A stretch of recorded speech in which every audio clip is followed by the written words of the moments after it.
Hello everyone and welcome to my channel. My name is Brett Tadlock, or TN Artist, here and nearly everywhere else online. I'm an artist based just outside of Nashville, Tennessee. Now before we get started, please make sure to give this video a thumbs up, subscribe to the channel, and once the video is done, leave any questions or comments below. I get to them as fast as I can, and all of that really helps me and this channel because I can make better content that way for you. Now speaking of content, if you like the content, please consider joining me over on Patreon. It's only $3 a month, and there are hours and hours of tutorials there. Plus, I'm adding these videos there too without any ads or anything, so you get that as well. So as you can see, it's well worth the $3 and a lot more. Anyway, in today's video, we're going to go over how to paint a vivid sunrise, distant hills, reflective river, cool clouds, and some fields of flowers. And I think you're really going to like it. So let's get started. Roll that intro.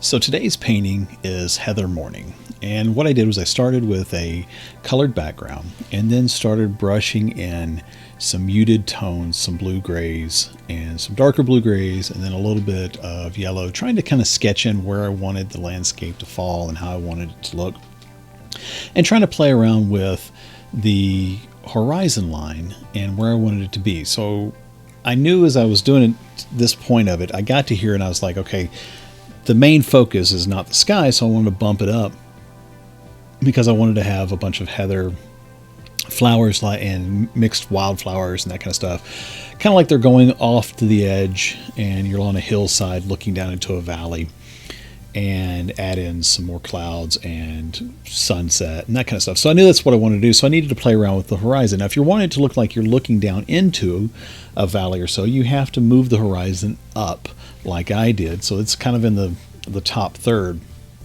for where you want to see it.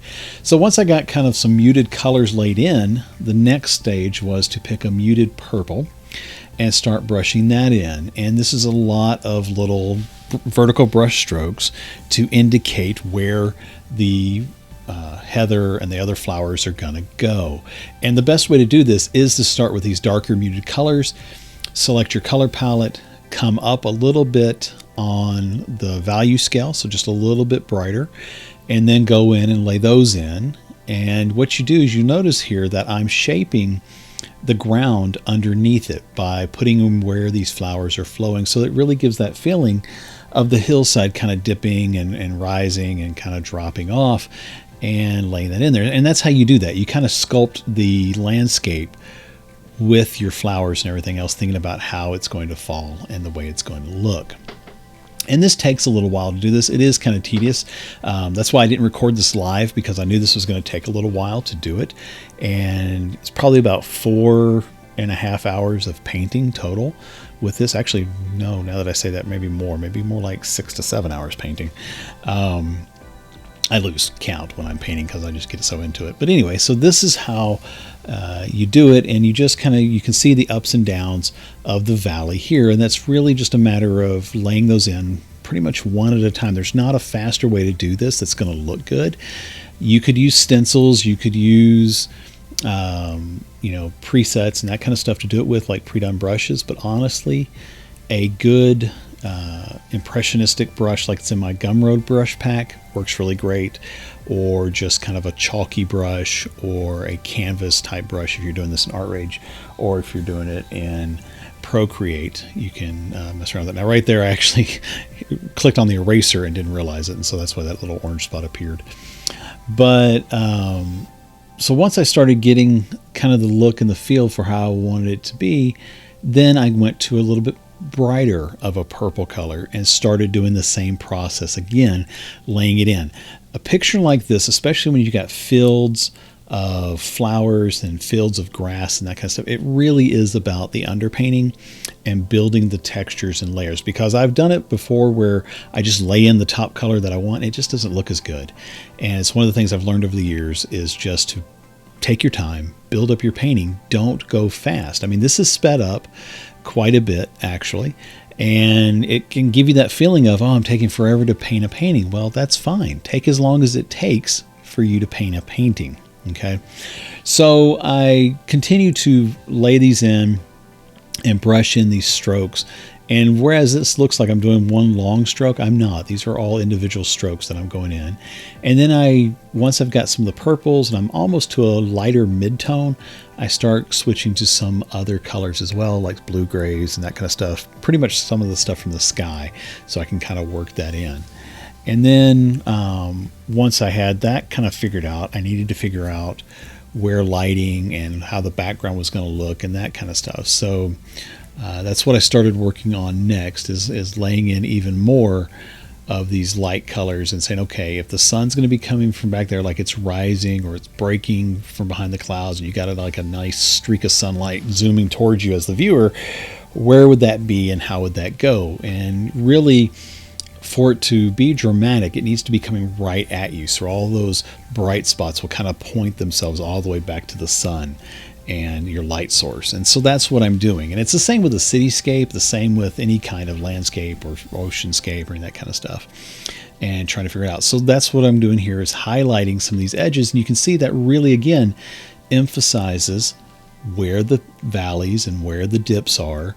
And by having that other layer below it with the darker painting done under it as an underpainting, it gives a lot more field of depth to it to really kind of help sell the fact that this is receding off into the darkness, receding off into the distance, and getting that feel. And you can kind of see some of the atmospheric perspective that I put in with the mountains back there as well, how light they get kind of foggy towards the bottom and they blend into what will eventually be the ground and a river and that kind of stuff here in the bottom, and kind of doing that. So then I was like, okay, I need to get my sun established. So I put in a lighter tone and went to an overlay layer and started laying in where I want it to really hit, and started playing around with that to do it. Now, what I recommend is paint these in about mid-tones and just slightly lighter mid-tones.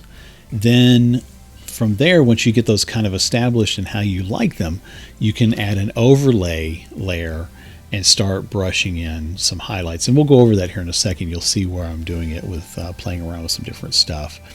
But I wanted to get the real feel for how this is pointing right back to that sun and right back to what'll be in the area down here, which is the main focus. Is going to be kind of the flowers in the front, obviously, and then down below in the valley will be like a lake and some animals and that kind of stuff. So you can really kind of see all of that going on down there and get a good feel for it. And all of it's kind of playing around with the perspective and with the composition for it. But my main composition here is the flowers guiding you back to the sun, and then using the rivers and the reflections and all that to do even more so with it. So again, just going through all of these, adding even more details as I go through it. And these details are very loose details, okay? This is very much an impressionistic painting that I wanted to do, and wanted to make sure to have some kind of rough and choppy brush strokes if you go in and look at them, but then having them kind of pull the piece together. So this is my first overlay layer, and you can see where I'm adding in some of the highlights. And so I did that just by streaking out the light from it and then lowering the opacity and softening the overlay layer with it. And that really makes those lighter colors I put underneath now pop, like light is really hitting them and really sparkling off of it. And that's just how you do it. You build up the midtones, you get to a lighter midtone, not your final piece of where you want it. And then from there you start, you do an overlay layer to cast in that light over top of it. So this is the river that I wanted to paint. So I decided to paint it into it and have it really winding through. Because again, it pulls your eye from these highlighted heather flowers into the lake, into the river, back around to the left, then back around to the right, meandering over, so that way you can really see the sunlight there, and playing around with that. And then I knew I wanted to eventually add a lake here, and some of this stuff I had trouble recording, so the very last part you won't really get to see as far as me adding in, but I've got a picture of the final and I'll walk you through it as well. But through this, with adding these yellows and golds that I wanted to have here, because I wanted to break up the purple a little bit, make it more interesting. So I decided to add in some yellows, some blues, and some golds pulled in from other parts of the painting to really get that color harmony going with it. and pulling it all together. So that's what I did here with this, was really kind of pulled it in to take a look at it and bring all that stuff together with it. And so that way you can kind of see. So once I got this to where I liked it, and I've kind of thought where it was, I said, okay, I want to add some more stuff to it. So I brought it into ArtRage and started playing around with it even more in there, because this was, I originally was doing this in Procreate, but I wanted to bring it into ArtRage to get a little bit more of a painterly feel with it. And so that's what I started doing. So in the next section here, once we'll jump over and I'll show you some of the close-ups of what all I did there. Okay, so here's a little bit closer look to where you can see what I've done. Added some birds, the moon, some finer details in bushes. And actually, if you zoom in really close on the high res, you can see it really well. There's actually some deer down by the lake down there. And then a lot more. Now the high res looks much better than that, but anyway, I just wanted to zoom in on this one section real quick. And then here's where you can see I added some more bushes and flowers and different things to the field and everything as well, and just kind of worked my way around the painting, adding in different textures and grasses and that kind of stuff. If you want to see the high res version, I actually have that over on my website, and you can take a look at it, but here's the zoomed out a little bit for it there. But anyway, I hope you enjoyed this. Thanks for watching, and I hope to see you on the next one.